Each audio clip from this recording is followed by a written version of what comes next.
नमस्कार, मैं निकिता और आप देख रहे हैं सी न्यूज भारत। वक्त हो चुका है न्यूज आवर का। पूर्व लोजपा अध्यक्ष रामविलास पासवान के बेटे और सांसद चिराग पासवान ने झाझा के पूर्व विधायक स्वर्गीय शिवनंदन यादव की पुण्यतिथि के मौके पर मीडिया के सवालों का जवाब देते हुए कई अहम मुद्दों पर बात की। इस दौरान उन्होंने झाझा स्टेशन पर बन रहे ऊपरी पुल को लेकर नीतीश कुमार की सरकार पर सवाल भी उठाए।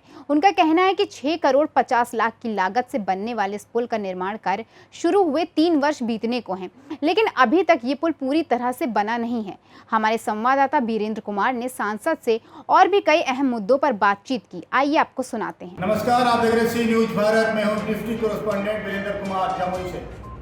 दर्शकों, युवा स्मार्ट सांसद चिराग पासवान से हमारी खास मुलाकात हुई। जैसा कि आप जानते हैं, कल स्वर्गीय शिवनंदन झा जो झाझा के पूर्व विधायक थे, उनकी श्रद्धांजलि सभा थी जिसमें हजारों लोगों ने भाग लिया। ऐसे में सांसद चिराग पासवान क्या कुछ बातें हमारे साथ शेयर की। उन्होंने खुलकर बात की। जिस तरह के आप जानते हैं, झाझा की जनता का एक माटी मांगे झाझा का रेलवे का फुट ओवर ब्रिज जो अभी तक बनकर तैयार नहीं हुआ। साथ ही साथ झाझा में बन रहे केंद्रीय विद्यालय जनता की सेवा में कब तक समर्पित होगा। तमाम मुद्दों पर झाझा का रेलवे स्टेशन का तालाब जो है वो भी आज तक सफाई नहीं। जब सांसद चिराग पासवान से मैंने कहा झाझा के तालाब की सफाई आज तक नहीं हो पाई, उन्होंने कहा अधिकारी को सिर्फ आदेश दिया जाता है लेकिन अधिकारी के कानों पर क्यों नहीं रहती है। मैं सबका संज्ञान लेते हुए डीआरएम से बात करूंगा, संबंधित अधिकारियों से बात करूंगा। देखिए दर्शकों, शासक सांसद हो या विधायक हो, जनप्रतिनिधि जनता की सेवाओं के लिए होते हैं। ऐसे में जनता की सेवाओं के लिए सरकार सिर्फ अनुशंसा करती है, अधिकारी को अनुशंसा को लागू करना होता है। लेकिन अधिकारी तभी लागू कर पाएगा जब उसको कोई लागू करने दिया जाए। सांसद चिराग पासवान ने कहा कि राज्य सरकार को हमको बिल्कुल सहयोग नहीं मिल रहा, क्योंकि मैं शुरू से मुखर विरोधी रहा हूँ राज्य सरकार का, इसलिए अब हमारे कामों का तवज्जो नहीं दी जाती। दूसरी बात, एम्स, सांसद चिराग पासवान एम्स पर भी मैंने चर्चा किया। झाझा जमुई पूरे लोकसभा के लिए जनता के बहुत बड़ी सौगात थी, लेकिन एम्स का काम आज तक स्टार्ट नहीं हो पाया। सांसद चिराग पासवान ने कहा इसी कार्यकाल में मैं एम्स की नींव हर हाल में रखूंगा। हालांकि एक मेडिकल कॉलेज की सभा देने की कोशिश की गई, लेकिन आज तक वो मेडिकल कॉलेज जो खैरा में बनना है उस पर विकास का एक ईंट भी आज तक नहीं रखी गई।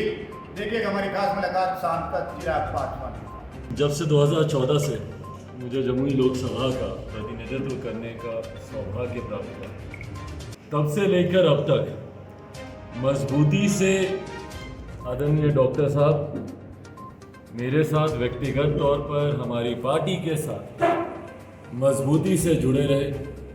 झाझा विधानसभा को लेकर कई बार हम लोग निश्चिंत इसलिए रहते थे क्योंकि डॉक्टर साहब कई ऐसे कार्य हैं जिसकी जिम्मेदारी दल में ये किसी भी रहे हों, इससे पहले भाजपा में इनको अहम भूमिका इनको मिली हुई थी, उसमें हो, और या फिर पिछले विधानसभा के चुनाव में लोक जनशक्ति पार्टी रामविलास ने झाझा से इनको प्रत्याशी बनाया।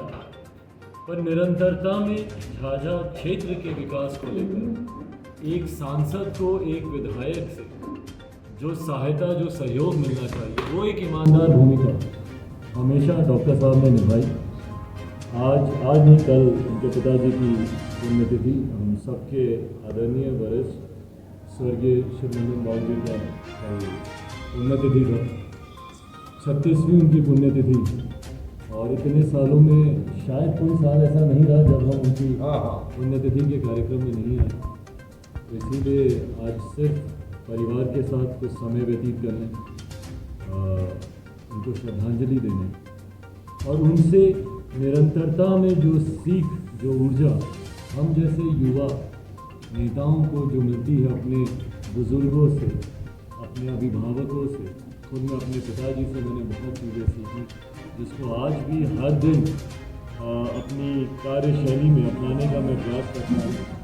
आज सिर्फ उनको अपनी तरफ से, अपनी पार्टी लोक जनशक्ति पार्टी रामविलास की तरफ से उनको श्रद्धांजलि देने आई। मेरे साथ लोक जनशक्ति पार्टी के राष्ट्रीय उपाध्यक्ष, पूर्व सांसद जहानाबाद आदरणीय अरुण जी भी यहाँ पर हैं। पार्टी के तमाम प्रदेश के वरिष्ठ नेता यहाँ पर मौजूद हैं और साथ ही में यहाँ पर जिला के हमारे तमाम साथी यहाँ पर मौजूद हैं, तो उनको सिर्फ श्रद्धांजलि अर्पित करने को यहाँ पर आए। भी स्वास्थ्य व्यवस्थाएं जम्मू में खास करके वो चरमराई हुई हैं और झाझा में विकास बिल्कुल ठप पड़ा हुआ है सर।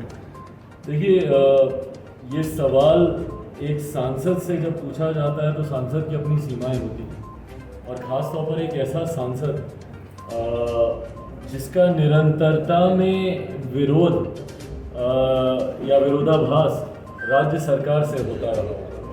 आप सब इससे भली भांति वाकिफ हैं कि कितनी जद्दोजहद से केंद्रीय विद्यालय जो एक झाझा में खुला, एक छोटा सा केंद्रीय विद्यालय खुलवाने के लिए हम लोग को कितनी मेहनत करनी पड़ी। उस वक्त अगर आपको याद हो तो राज्य सरकार ने ज़मीन तक देने से मना कर दिया था।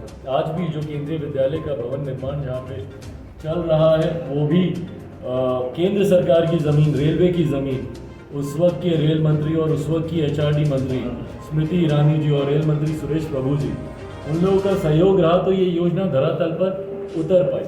रेलवे की कई ऐसी योजनाएं हैं, फुट ओवर ब्रिज को लेकर या रेलवे स्टेशन प्लेटफॉर्म के को बढ़ाने को लेकर, उसके चौड़ीकरण को लेकर कई ऐसी योजनाएं हैं जिस पे निरंतरता में हम लोगों ने कार्य किया, प्रयास किया।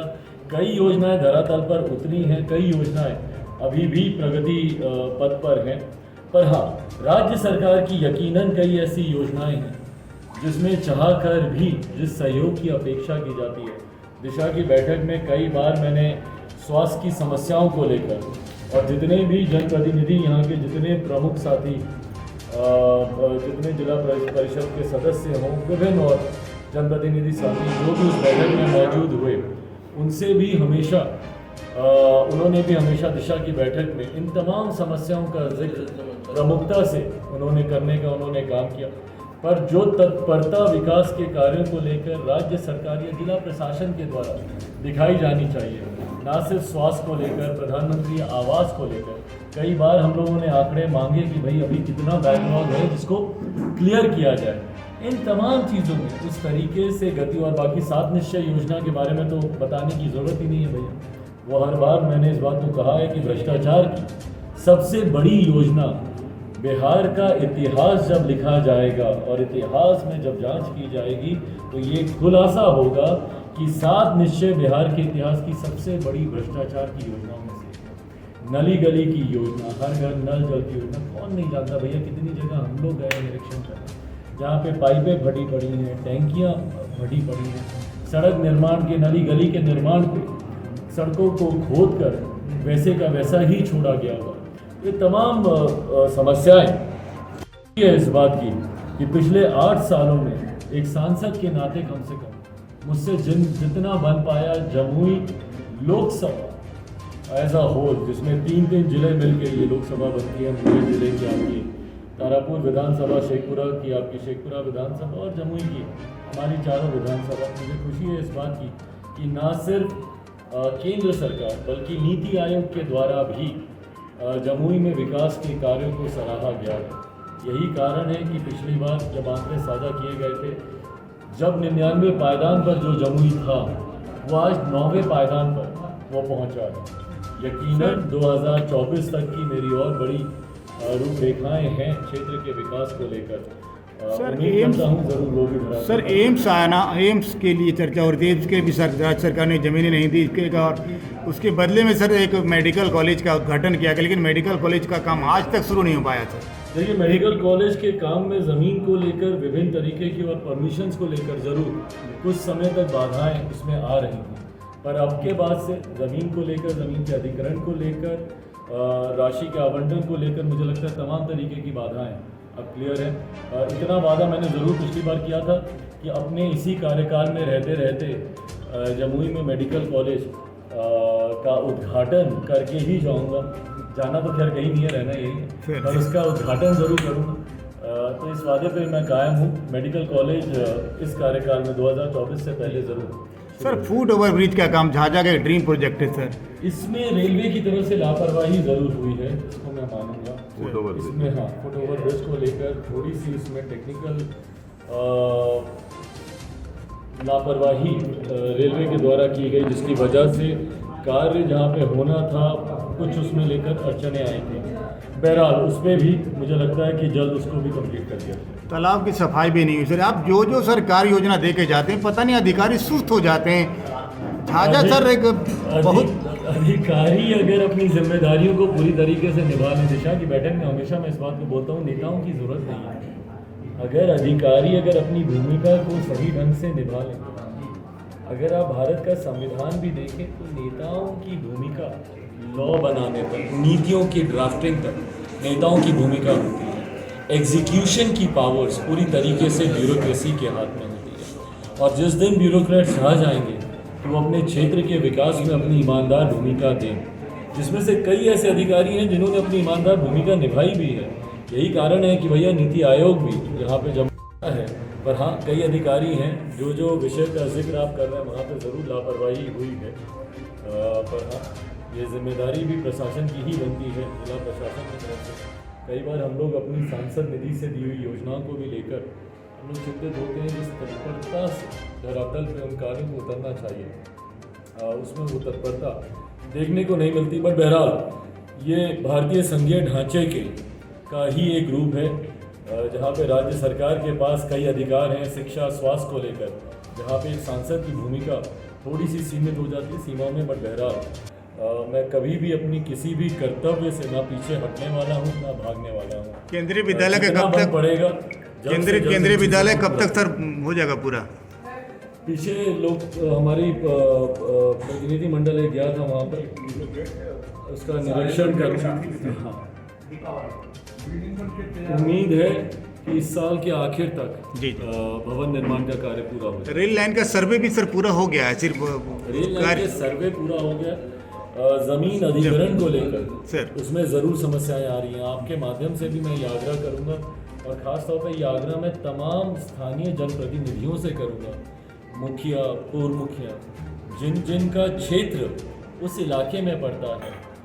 मैंने अपने पार्टी के साथियों से भी ये आग्रह किया है कि अपनी तरफ से उन इलाकों में जाकर स्थानीय ग्रामीणों के साथ बैठकर ये बैठक करनी ज़रूरी है। उनको समझाना ज़रूरी है कि इस रेल लाइन का बिछना कितना ज़रूरी है। ना सिर्फ सर्वे हुआ है बल्कि उसके लिए रिक्वायर्ड राशि उसका भी आवंटन कर दिया गया है। लगभग 3,500 करोड़ की लागत से इस योजना को धरातल पर उतारा जा रहा है। पिछली बार जब रेल मंत्री स्वयं यहाँ पर आए थे उन्होंने इस योजना का शिलान्यास भी उन्होंने किया था। पर उसमें कुछ पैचेस हैं जहाँ पे ज़मीन के अधिग्रहण में कुछ समस्याएं आ रही हैं। रेल विभाग भी इसमें तत्परता से लगा हुआ, मैं भी इसमें तत्परता से लगा हुआ हूँ। इस कार्य को भी जल्दी हम लोगों को लगता पूरा किया। सर, जिस तरह अभी राष्ट्रपति चुनाव में आपको गृह मंत्री ने फ़ोन करके इंडिया का हिस्सा बताया था, सर क्या लग रहा है आने वाला समय में? कुछ नहीं लग रहा है, इसमें लग रहा है एनडीए अगर आप ये पूछ रहे हैं कि क्या मैं एनडीए गठबंधन का हिस्सा हो गया हूँ, तो नहीं, मैं एनडीए का हिस्सा नहीं, मैं महागठबंधन का भी हिस्सा नहीं, और केंद्र में जो यूपीए है मैं उसका भी हिस्सा नहीं। मैं लोक जनशक्ति पार्टी रामविलास आज की तारीख में अकेले अपने संगठन को और अपने जनाधार के विस्तार को लेकर मजबूती से कार्य कर रही है। बिहार में मुझे कहने में इस बात का जहां एक तरफ दुख होता है क्योंकि घटनाएं घट रही हैं बिहार में, वहीं इस बात का संतोष भी होता है कि एकमात्र पार्टी जो पूरे बिहार में हर दुख सुख की घड़ी में बिहारियों के साथ खड़ी है वो लोक जनशक्ति पार्टी रामविलास है। आज अभी थोड़ी देर पहले ही हम लोग नवादा के एक गाँव में एक दलित बच्ची के साथ इतनी शर्मनाक घटना को अंजाम दिया गया, जो न सिर्फ शर्मनाक बल्कि घृणित घटना है। एक छोटी सी बच्ची को निर्वस्त्र कर प्रशासन के द्वारा ही उस पर आक्रमण किया गया, मारपीट की गई, और जिस तरीके से पूरे गांव के सामने बच्ची को बेइज्जत करने का काम किया गया। पार्टी ने वहां पर भी जाकर बच्ची को न्याय दिलाने का कार्य किया। कल हम लोग मुख्यमंत्री जी महिला आयोग के संज्ञान में, मानव अधिकार आयोग के संज्ञान में, तमाम मंचों पर इस बात को कल हम लोग मजबूती से उठाएंगे। कल हम लोग शिविर गए थे, शिविर में जिस तरीके से रामलाल पासवान और उनके भाई के दिन दहाड़े गोली मारकर हत्या कर दी गई, वहाँ के एक मुखिया पति हैं सुबोध जी, उनकी जिस तरीके से, सुबोध राय जी, उनकी जिस तरीके से हत्या कर दी गई, तो आए दिन जिस तरीके से बिहार में हत्याओं का सिलसिला बना हुआ, मौत का एक तांडव यहाँ पे रचाया जा रहा है, मुझे संतोष इस बात का है कि कम से कम लोक जनशक्ति पार्टी रामविलास मजबूती से उस पीड़ित पक्ष को न्याय दिलाने की कम से कम आवाज़ उठाने का हम लोग काम कर रहे हैं। जहाँ पर भी कोई घटना घट रही है पार्टी वहाँ पर पहुँच रही है। तो आज की तारीख में हम लोग का ध्यान पूरी तरीके से केंद्रित इसी दिशा में है। गठबंधन में अगला चुनाव पार्टी ज़रूर लड़ेगी, ये बात तय है। 2024 का विधानसभा का चुनाव हो या उस दौरान होने वाला मध्यवर्ती विधानसभा चुनाव हो, जो भी चुनाव हो पार्टी गठबंधन में लड़ेगी। पर ये गठबंधन एनडीए से होगा, महागठबंधन से होगा, इसकी जानकारी चुनाव के वक्त ही दी जाएगी। जमुई से सी न्यूज संवाददाता बीरेंद्र की रिपोर्ट। फिलहाल के लिए इस खबर में बस इतना ही। देश और दुनिया की तमाम खबरों के लिए देखते रहिए सी न्यूज भारत।